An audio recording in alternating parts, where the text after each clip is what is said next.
நான் ஓனா நாட்டுக்குட்டி பண்ணேன். அது முதல் நாள் ரிலீஸ் ஆக விடல, அவங்களுக்கு தெரியாது. அன்னைக்கு மறுநாள் நைட்டு ரிலீஸ் ஆச்சு. 10 நாளுக்கு அப்புறம் அதை டிவி ரைட்ஸ் வாங்க வந்தாங்க. அப்போ எனக்கு நெருக்கமான மனிதன், ஒரு பெரிய இயக்குனர் என்னை கூட்டு போய் உனக்கு நிறைய காசு வாங்கி தரட்டான்னு கூட்டு போனார். ஒரு பெரிய ரூமுக்குள்ள போனான். ஐயா, அவன் என் நண்பன். அவன் 20 பேர் இருந்தாங்க அந்த ரூமுக்குள்ள. 75 லட்சம் ரூபாய்க்கு நீ டிவி ரைட்ஸ் கொடுத்தா குடு அப்படின்னாங்க. நான் சொன்னேன், ஐயா நான் ரொம்ப கஷ்டப்பட்டு எடுத்திருக்கேன், இந்த படம் நல்ல படம், ஒரு 2 ரூபாய் கொடுங்க. யானை கொடுக்க மாட்டேன் சொல்லிட்டே இருக்காங்க. அப்பதான் எனக்கு தெரிஞ்சது 20 தடியர்களை உள்ளே வைத்து என்னை மிரட்டி என்னை கையெழுத்து போட வச்சாங்க.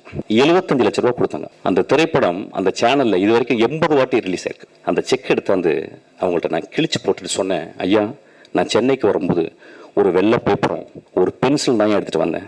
அவ்வளவு வறுமையான குடும்பத்திலிருந்து வந்தவன். நான் கஷ்டப்பட்டு திரும்பி வருவேன். நான் கஷ்டப்பட்டு இந்த மாதிரி நடிகருக்கேன். என்னோ அதில் 4 பேர் இறந்து போயிட்டாங்க. அந்த எனக்கு துரோகம் செஞ்சாங்க அந்த மனுஷன். அவன் ஒரு பெரிய டைரக்டர் இருக்கான்.